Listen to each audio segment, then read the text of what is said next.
Bismillah ar-Rahman ar-Rahim. After Ibn al-Qayyim talked about the purpose of the test, where he says that the test is not to destroy you or me, but rather the test is to test our patience and our servitude. He then moves on to servitude. As we talked about the pillars of patience, he moves on to servitude. And he says, Rahimahullah ta'ala, فَإِنَّ لِلَّهِ تَعَالَى عَلَى الْعَبْدِ عُبُودِيَّةً فِي الضَّرَّاءِ كَمَا لَهُ عَلَيْهِ عُبُودِيَّةٌ فِي السَّرَّاءِ. He says, for verily for Allah subhanahu wa ta'ala, upon the servant is servitude in times of ease and of times of hardship. And this is important because when Allah subhanahu wa ta'ala tests you with something, there is always an option for you to serve him and to be good to yourself by worshiping him. And remember, worshiping Allah is the best way to take care of yourself. When you are in a time of hardship, you turn to him. That is how you take care of your soul, your contentment with what Allah has predestined. And as a matter of fact, that contentment can bring forth a level of increase in action to therefore be servitude, to where you are serving Allah subhanahu wa ta'ala and not serving something else, serving your emotion, serving that which can take you away from the remembrance of your purpose of life, which is God and his actions and being pleased to the best of your ability with those actions.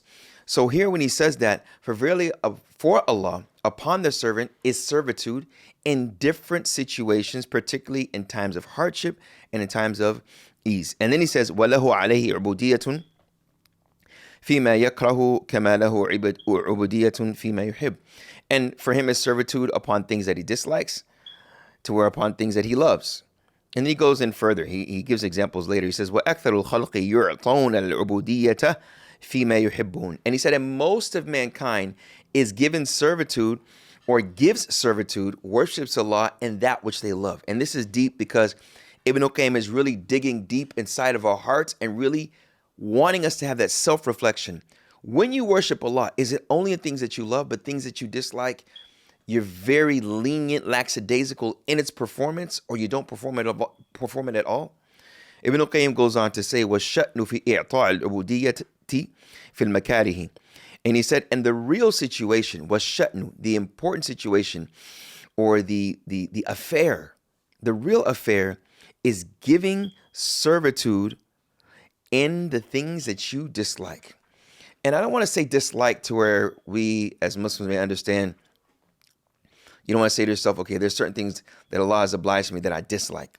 But it's certain things that you do not prefer to do. So let's say making Salatul Witr.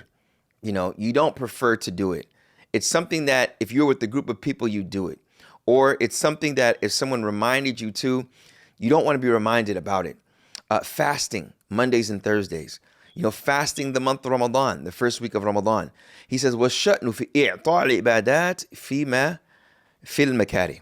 And then he said, فَبِهِ تَفَاوَتَتْ مَرَاتِبُ الْعِبَادِ وَبِحَسَبِهِ كَانَتْ مَنَازِلُهُمْ عِنْدَ اللَّهِ تَعَالَى. Ibn al-Qayyim touches on something here, and it's so deep because it's important for you as a Muslim to look at the things that you are negligent of, whether it's in its consistency or its intensity or its initiation.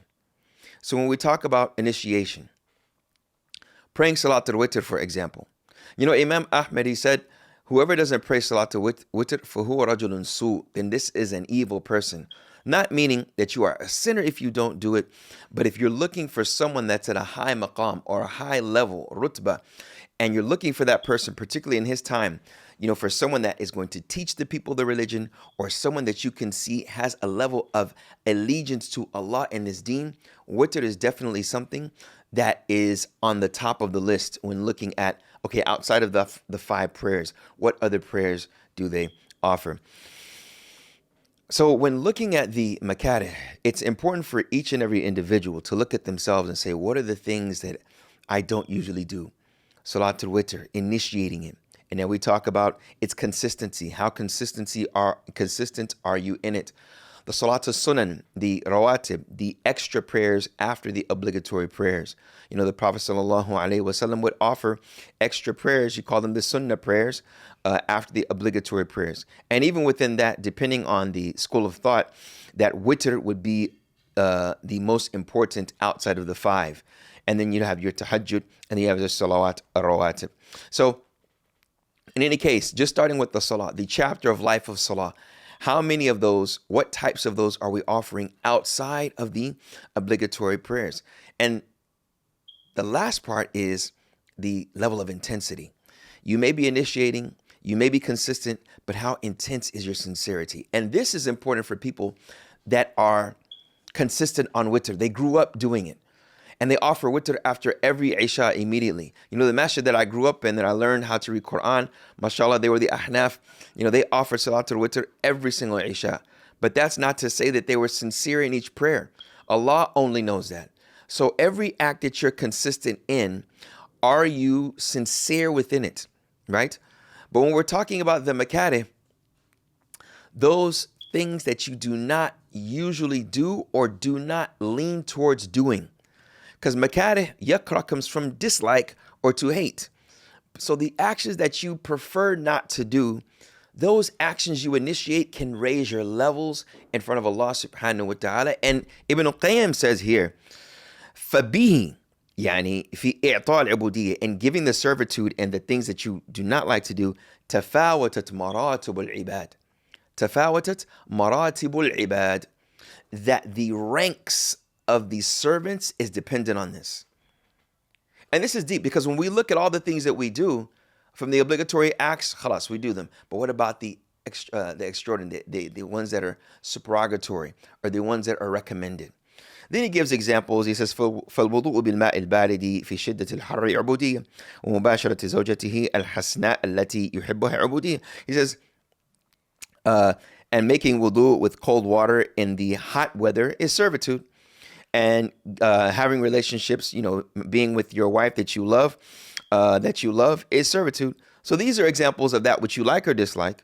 These are examples of things which you like.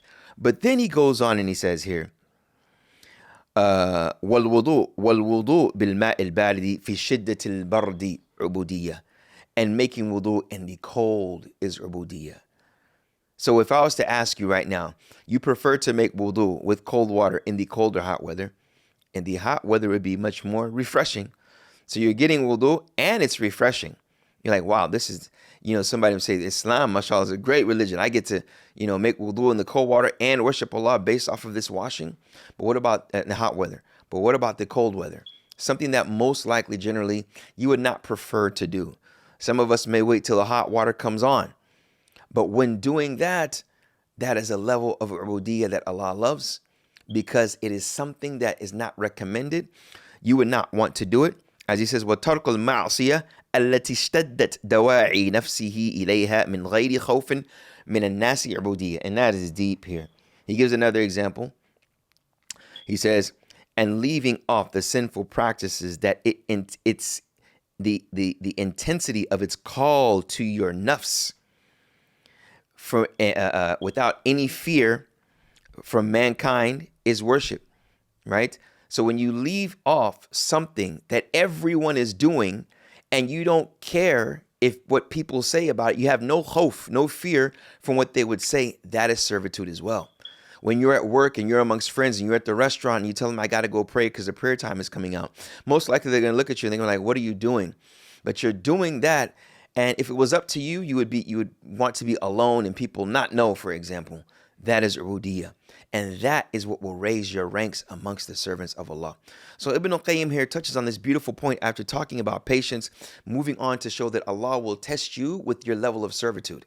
So after he tests you with patience, he'll test you with situations in your life that will test your servitude. But then Ibn al-Qayyim, with his fiqh of the religion, excludes the things that you like. He says, I'm not talking about the things that you like to do. I'm talking about the things that you would prefer not to do.